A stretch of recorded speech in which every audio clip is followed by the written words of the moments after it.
really looking at this as the way of building those kinds of applications that can share information and can collaborate. So go back to this drawing again. And now think about all these protocols running, XML. We have a standard way to define information, a standard way to define application services, a standard way to register and communicate those, and a standard way to exchange data across different programs. We can now provide a set of functionality that really crosses all of these different domains. So the question is, how do you secure that? How do you ensure that that service that registered itself with you is the authentic service and is not an imposter? If you're doing banking, how do you know that's really your bank? You see things with the phishing attacks that are going on. You see things with identity theft.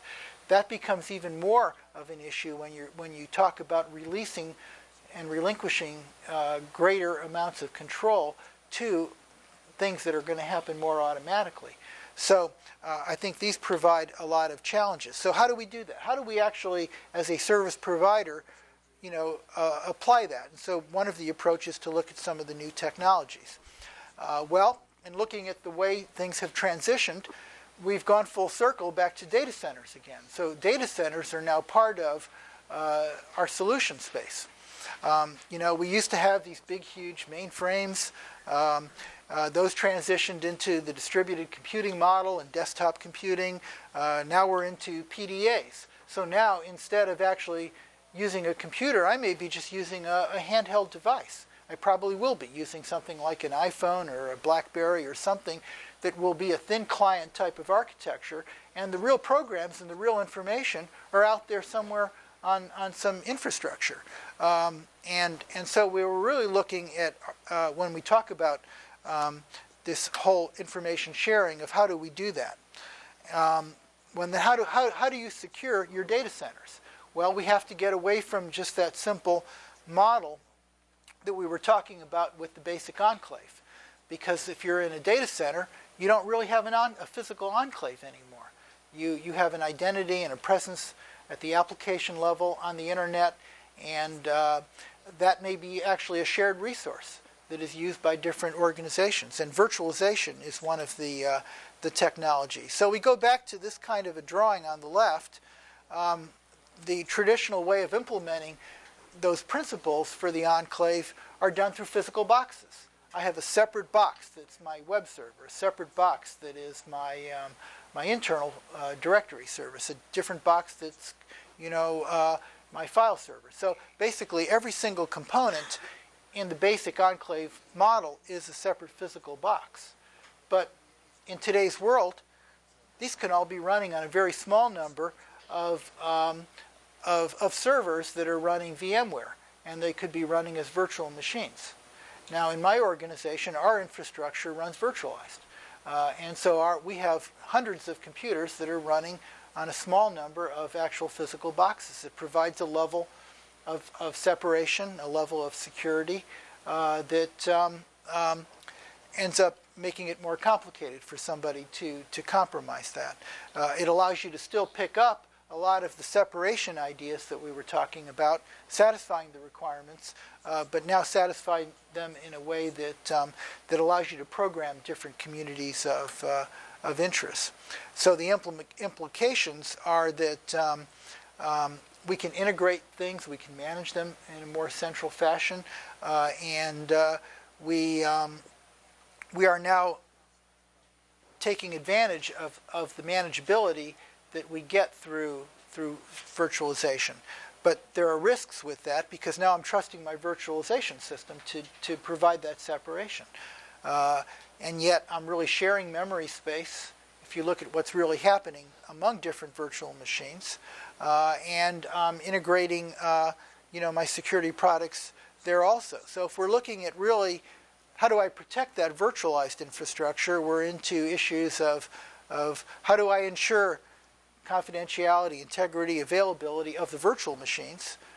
How do I take advantage of non-persistent file systems that are part of those technologies? How do I refresh virtual machines? if needed. How do I build virtual firewalls and virtual switches that I can have that same level of control and manageability of? And then how do I detect where I have virtual infrastructures versus true separation? So what I've really outlined with the need to go beyond the traditional enclave model is really how to apply some of these concepts, keeping a lot of the disciplines of security engineering as a way of satisfying some of these new demands for cross-domain and information sharing. And so I guess at that point, if you have any questions, I'd be glad to discuss that or any other topics of interest. I know I threw a lot of information at you in a short period of time, but I was trying to really provide a complete self-contained talk on a timely topic relating to things that are happening on the internet. So, yes? Myron, you deal with an awful lot of large enterprise Yes. networks, commercial and within the government Yes. industry. What are some of the common things that you think that I thought we would be beyond this already, that common recurring problems that you see?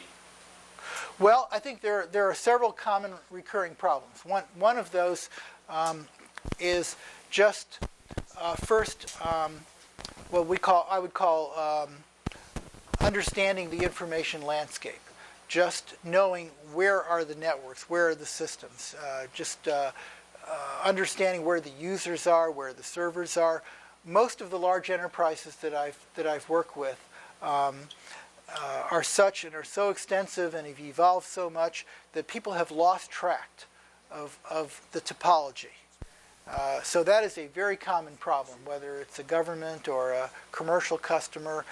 Just knowing where are things is a challenge, and it's very hard to keep up with that because the infrastructures are so complex today. Purdue University's network. Do you know what it looks like? Do you know where the servers are? You may know where some of them are, but do you have the big, complete picture? Does anybody? I mean, it's a very complicated thing. You throw in VPNs, and now you have very complicated topologies where you don't really have an enclave concept anymore. You have a Klein bottle where you don't have an inside and you don't have an outside. And so a lot of large enterprises topologically aren't closed at all. And so you really can't do an enclave security model for them at all because they don't really have an inside or an outside to protect. So that's one common problem. Another common problem is dealing with change. We're looking at an IT environment where the companies, software companies and hardware companies are coming out with so many new products and capabilities that it's impossible for anyone to keep up with it all and to be current on those issues. And so one of the challenges for large companies is how to keep up with that.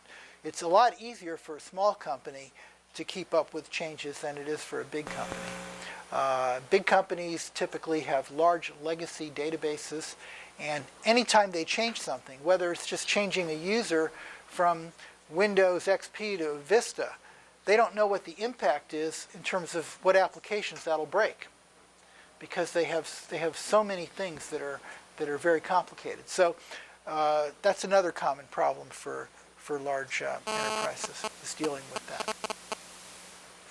Yes? One question. As far as, for example, just to make a simple example, a session hijacking attack. I'm sorry, which? A session hijacking attack. Okay, now, are you supposed to? I turned it on. Oh, okay, good.